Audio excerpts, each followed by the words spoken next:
अवधूत चिंतना श्री गुरुदेव दत्त.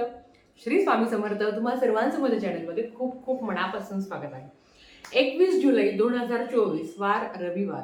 ह्या दिवशी गुरुपौर्णिमा आहे.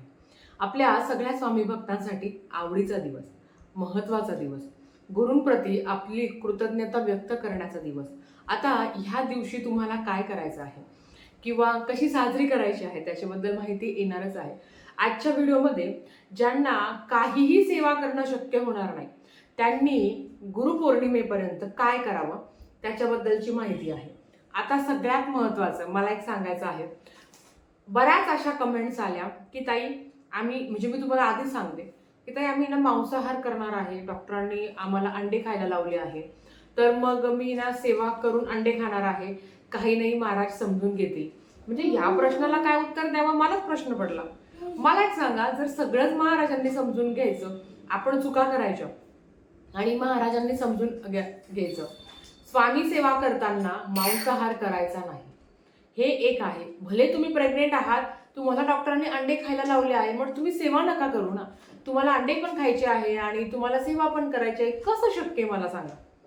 त्याच्यासाठी तुम्हाला एक महाराजांची सेवा आहे जो कधीही कोणीही कुठे केव्हाही करू शकतो, त्याचा काही नियम नाही. आता सगळ्यात महत्वाचं, नामस्मरण मांसाहार करून नामस्मरण करू का, तर याला तरी मी परवानगी देणार नाही.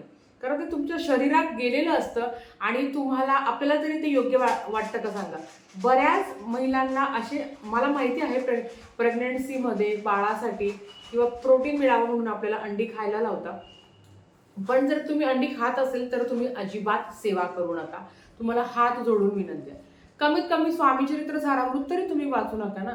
की ताई मग म्हणजे मी सकाळी वाचून गेले आणि लगेच मग मी नाश्त्याला अंडे खाईल, म्हणजे मला ही कन्सेप्टच पटत नाही. आणि महाराज समजून घेतील, महाराज सगळंच समजून घेतात, पण तुम्ही जर अशा चुका करताय तर महाराज कसं काय समजून घेतील सांगा बरं तुम्ही. एक तर तुम्हाला ते बंद करावं लागेल, नाही तर मी जी तुम्हाला सेवा सांगणार आहे ती तुम्हाला करावी लागेल. म्हणून म्हटलं का व्हिडिओच्या सुरुवातीलाच तुम्हाला सांगते की हा व्हिडिओ करण्यामागचं कारण काय आहे. अर्थात तुमची मजबुरी आहे, तुम्हाला काही हाऊस नाही खायची. बऱ्याच वेळा अशा कमेंट्स येतात की ताई मला आहे ना म्हणजे मला नॉनव्हेज खूप आवडतं आणि मला ते पण खायचं, मला सेवा पण करायची आहे. तर मला असं वाटतं की जेव्हा तुम्ही खाणार आहे ना तेव्हा तुम्ही सेवाच करू नका. आता मी असं नाही म्हणणार की तुम्ही ती सेवा म्हणजे तुम्ही मांसाहार बंद करा आणि मग सेवा करा, कोणीही करणार नाही. मला सगळं माहिती आहे आणि माझा जो स्वामी भक्त आहे त्यांना आहे ना अनुभव आलेले आहे की ते मांसाहार करतानाही स्वामी सेवा केली, म्हणजे मांसाहार करत असताना ते स्वामी मार्गात आले आणि त्यांची कामं कंप्लीट झाले आणि मेन म्हणजे त्यांचा मांसाहारही गेला. म्हणून सांगते की असं जर असेल तर प्लीज नका करू तुम्ही सेवा, मी तुम्हाला आधीच सांगते. आता नित्यसेवा करताना मांसाहार खावा का, तर मला एक सांगायचं आहे की नित्यसेवा करता आहे, स्वामी चरित्र सारामृत असे 3 अध्याय क्रमाने तुम्ही करत आहात, तरी तुम्ही मांसाहार खाणार असेल तरी मी तरी तुम्हाला सांगेल खाऊ नका. बाकी तुमची इच्छा. कारण बऱ्याच वेळा अशा पण कमेंट्स येतात की ताई आम्ही ना सकाळी वाचून घेतून संध्याकाळी मांसाहार करतो, तर मला ते पटत नाही मैत्रिणींनो. बाकी तुमची इच्छा, बाकी मी तुम्हाला काहीच सांगत नाही. आता मेन म्हणजे सेवेकडे वळूया आपण. 3 मिनिटं गेली तर आता सेवेचं सांगायचं आहे. बघा, ज्यांना काहीही करणं शक्य होत नाही, ज्यांना कुठलेही नियम-अटी पाळणं शक्य होत नाही, नियम-अटी म्हणजे हेच आहे की मांसाहार ताई आम्ही 21 दिवस पाळू शकत नाही किंवा मला डॉक्टरांनी सांगितलंच आहे खायला, अशा वेळेस काय करावं. अशा वेळेस सरळ श्री स्वामी समर्थ किंवा श्री स्वामी समर्थ जय जय स्वामी समर्थ या मंत्राचा अखंड नामस्मरण करावं. ह्या सेवेला कुठलेही बंधन, कुठलेही नियम अटी नाही. कारण बघा, काही नवीन सेवेकरी आहेत त्यांना भीती वाटते, खरंच त्यांना भीती वाटते की ताई घरात मांसाहार शिजला जातो किंवा मी मांसाहार करते, मला स्वतःला मांसाहार करायला लावलाय डॉक्टरांनी. या सगळ्या फेजमधून मी गेलेली आहे हो, की आपण जेव्हा प्रेग्नेंट असतो तेव्हा आपल्याला मांसाहार करायला सांगता. माझ्या वेळेस पण ती वेळ आली होती, पण नाही, सोडलं तर सोडलं की नाही आता नाहीच खायचंय तर नाहीच खायचंय. याच्या आधी पण आता मी तुम्हाला सांगते शॉर्टकट. माझे 14 वर्ष मांसाहार बंद होता, त्याच्यानंतर मी सुरू केला होता कारण मलाही सांगितलं होतं. पण याच्या वेळेस मी नाही तर नाही की नाही, मला खायचंच नाही तिकडे काही पण हो. पण महाराजांनी ते तारून नेलं. मी असं नाही म्हणत की तुम्ही, प्रत्येकाचा तो वैयक्तिक प्रश्न असतो मैत्रिणींनो, त्याच्याबद्दल काही मला बोलायचं नाही.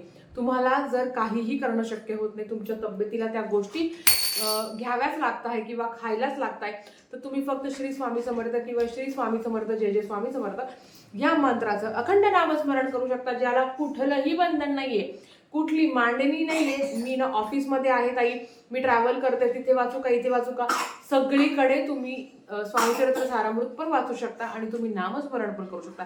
नामस्मरणाला चालता बोलता उठता बसता नामस्मरण करण्याचे अखंड फायदे आहेत. ह्या आहे ना 21 तारखेपर्यंत तुम्ही किती पण अडचणीत असाल, तुम्ही किती पण दुःखात असाल, तुम्ही कितीही संकटात असाल, फक्त मनावर एक असं बिंबवा की ना मला 21 तारखेपर्यंत आहे ना नामस्मरण करायचं आहे. माळ जप करून नाही करायचे, कारण माळ जप करून जेव्हा नामस्मरण करतो तेव्हा लिमिट पिरियड पर्यंत नामस्मरण करतो. पण तुम्ही स्वयंपाक करता, तुम्ही घरातली कुठलीही कामं करतात, तुम्ही प्रवास करत आहात, तुम्ही कोणाच्या घरी कामाला आहात, तुम्ही म्हणजे ज्याचा आपण म्हणतो ना की तुम्ही कुठेतरी कामाला जात असाल, तिथे पण तुम्ही नामस्मरण करू शकता, अगदी कुठे पण. आता येत होती वेळ मांसाहारची.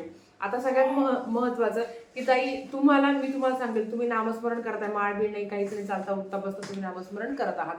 मी तुम्हाला सांगेल तुम्ही अखंड नामस्मरण चालू ठेवा. तुम्हाला अंडी खायची आहात, ह्या पिरियडमध्ये तुम्ही अंडी खावा, पण आधी तुम्ही नामस्मरण करा. नंतर तुम्हाला काय खायचं ते तुम्ही खाऊ शकता, असंच तुम्ही करा. आता तुम्ही म्हणाल ताई मग मांसाहार पण खाऊ का, तर मी तुम्हाला एक सांगते, ज्याचा त्याचा वैयक्तिक प्रश्न आहे. आपण घाबरून जाऊ नका की बापरे मग मी खाते मग मी सेवा करू का. हा खूप मोठा प्रत्येकाचा वैयक्तिक प्रश्न आहे. कारण मला माहिती आहे बरेच असे स्वामी भक्त आहे जे खरंच सकाळी 3 अध्याय 11 माळी करतात, संध्याकाळी ते मांसाहार खातात. आता चुकीचं करता बरोबर करता त्याच्याबद्दल मला कुठलंच भाष्य करायचं नाहीये. प्रत्येकाला वैयक्तिक आहे, तो करू शकतो. माझं काम आहे तुम्हाला फक्त मार्गदर्शन करणं. आता बऱ्याच नियम अटी आहे की ताई माझ्या घरात ना सेवा नाही चालत महाराजांची, फोटो पण चालत नाही, माझ्या अशा वेळेस मी काय करू शकते.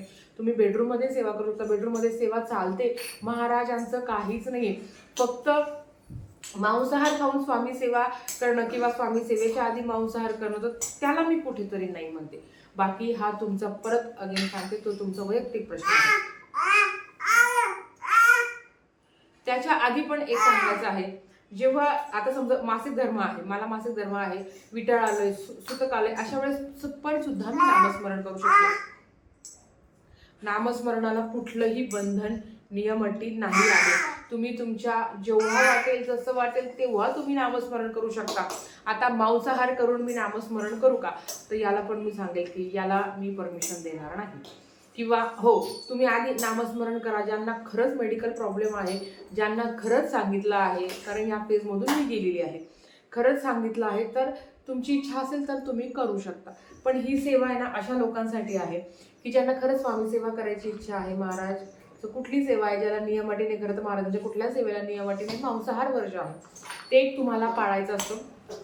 पण ते ज्याच्या त्याच्या श्रद्धेवर आहे, मला त्याच्याबद्दल काहीच बोलायचं नाहीये. तुम्हाला माहिती आहे ना की म्हणजे गाठी होते पूर्वपुण्य, म्हणून तर झाल्या ह्या जन्मात आपल्याला स्वामींची भेट झाली आहे. मागच्या जन्माचं काहीतरी आपलं कर्मफळ आहे की ह्या जन्मात स्वामी भेट झाली आहे.